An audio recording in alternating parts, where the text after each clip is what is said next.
Começa agora Evangelho Online.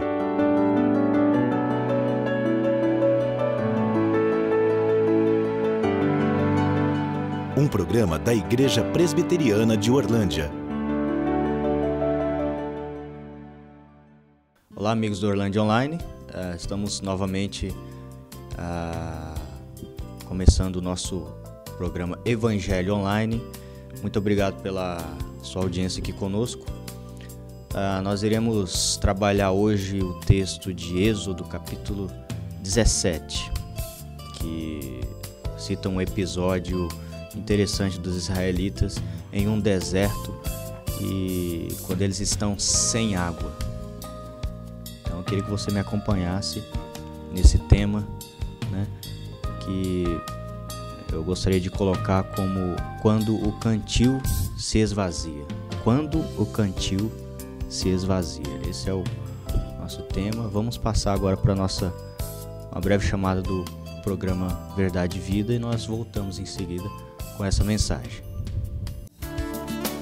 O programa Verdade e Vida é um oferecimento da Igreja Presbiteriana de Orlândia. Igreja Presbiteriana de Orlândia. Venha participar conosco.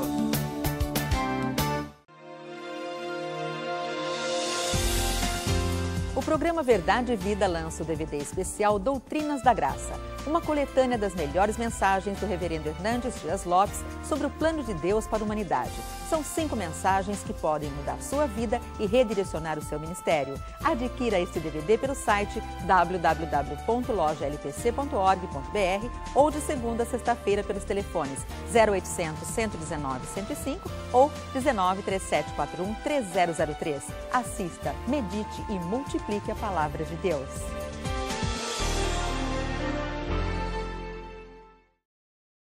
Quando o cantil se esvazia. Por que esse tema, né? Cantil é um recipiente geralmente usado no meio militar para guardar, um recipiente que é usado para guardar, né, armazenar água. Geralmente tem uns que cabem até 1 litro de água, mas é um recipiente prático que geralmente eu me lembro dos testes, né, de sobrevivência que os soldados fazem na selva e tal, onde eles têm que levar aquele cantil de água. Eu tenho um parente que é militar e me contou uma vez que no teste de sobrevivência deles, cada um tinha o seu cantil, tinha o seu recipiente de água. Quando aquele recipiente acabava, quando a água de cada um acabava, você tinha que se virar na selva para procurar água, né?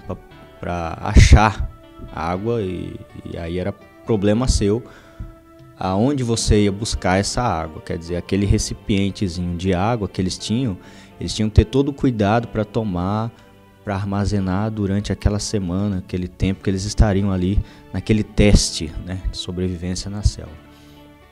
Mas quando a água acabava era difícil, né, aquele apavoro atrás de água e todo mundo correndo para lá e para cá. Imaginem aquele cansaço, aquela fadiga e ainda você ter que ficar procurando água aqui e ali, coisa que já não é fácil, né, em meio a uma selva. Mas é interessante porque essa imagem, né, que esse meu parente me contou uma vez, ele me traz à mente esse texto de Êxodo capítulo 17 aqui, que é mais ou menos o que está acontecendo aqui com o povo de Israel. Eles haviam partido do Egito, eles estão encaminhados no meio do deserto, e a Bíblia diz que eles param em um deserto chamado Refidim. E é interessante que o autor, logo no primeiro versículo, ele diz assim, que em Refidim não havia água para o povo beber. Como que, premeditando um problema, né, o autor já coloca, olha, Refidim não tem água. O povo havia passado, havia achado até um um oásis, um lugar bonito, com várias palmeiras, sombra, água, né? O deserto onde eles haviam saído atualmente. Eles tinham achado um bom ambiente, Deus havia reservado um bom ambiente para que eles ficassem hospedados, né, digamos, durante um tempo. Mas agora eles caminham a um lugar, Refidim, onde não há nada mais além de pedra, além de areia, né? Nada mais além disso. Só deserto sem nenhum tipo de água. O povo se vê desolado. E aí começa o apavoro, porque quando a água acaba, quando o organismo pede água, as pessoas começam a ficar descontroladas, né? E aí eles começam a jogar a culpa em alguém. E a Bíblia diz que o primeiro quem eles jogam a culpa é em Moisés. E eles começam a reclamar com Moisés: por que você nos tirou do Egito, né? Daquela terra que nós estávamos lá? Apesar de sermos escravos lá, nós tínhamos água e tal. E começam a reclamar com Moisés. E Moisés diz: olha, mas por que vocês estão reclamando com Deus? Não é nem comigo que vocês estão reclamando, é com Deus, porque foi Deus que os trouxe até aqui, Deus que os guiou até esse local, tal. Mas o povo não quer saber, o povo está com sede e eles logo começam a pegar as pedras no chão ali, e eles têm a intenção até de apedrejar Moisés e acabar com toda aquela caminhada até ali. E Moisés se vê desolado, porque ele fala: e agora? O povo está com sede, e o que eu vou fazer diante disso? E é interessante porque quando a água acaba, nós tomamos essa atitude de desespero, né? E digamos que a nossa água muitas vezes são várias coisas. Quando nosso dinheiro acaba, quando a nossa alegria acaba, quando alguma coisa se vai na nossa vida que nós sentimos uma falta enorme, né? Temos várias coisas que podemos comparar a essa água, né? Essa coisa que nos faz falta, né? Que nos faz perder a fé em Deus, que nos faz chorar, reclamar, né? E é interessante porque o nosso organismo, da mesma forma que ele é mantido por água, muitos de nós, a nossa fé é mantida por alguma coisa que Deus nos dá. Eu não sirvo a Deus simplesmente porque Ele é Deus, eu sirvo a Deus porque Ele me dá algum suprimento e eu preciso de água, né? Se Deus não me dá aquela água necessária para a minha vida, eu não sirvo a esse Deus. E aí, quando nós vemos, nós estamos agindo até como filhos mimados que sempre querem de Deus alguma coisa, porque se Ele não der, nós vamos fazer até como o povo aqui do deserto, nós vamos reclamar, nós vamos bater o pé e nós vamos querer voltar até a ser escravos no Egito, mas servir a esse Deus eu não quero. E o povo aqui havia passado por vários milagres, visto vários milagres de Deus até esse momento, né? Eles haviam visto o poder de Deus com eles o tempo todo.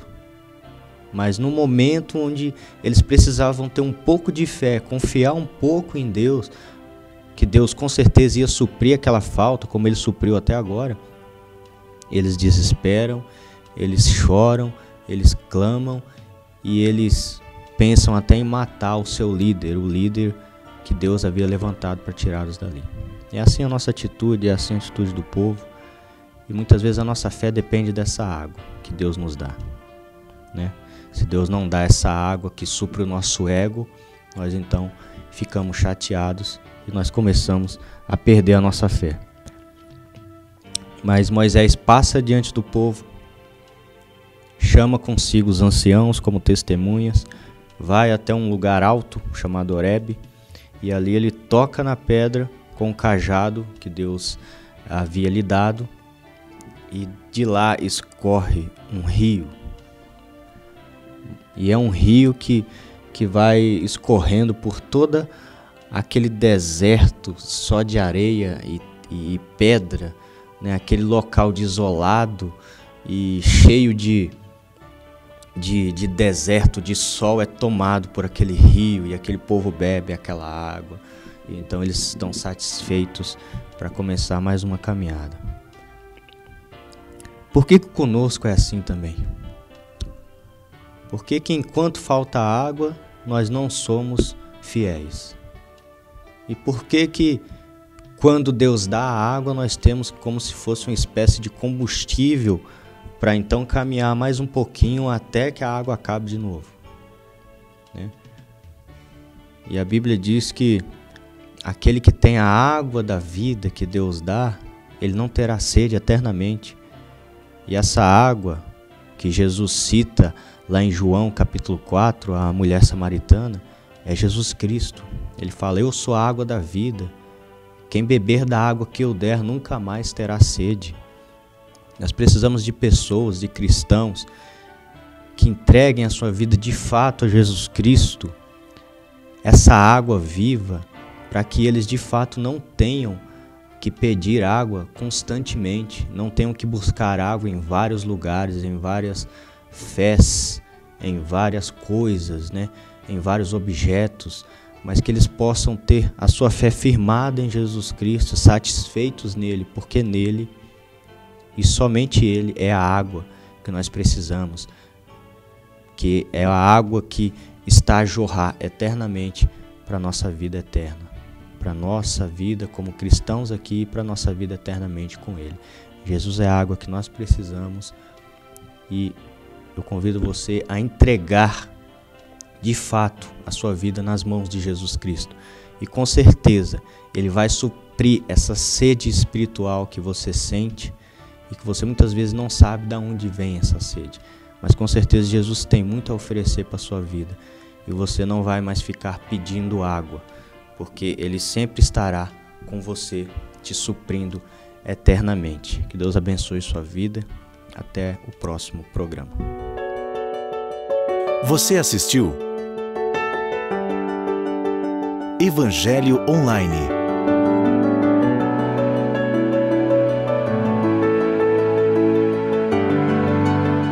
Um programa da Igreja Presbiteriana de Orlândia.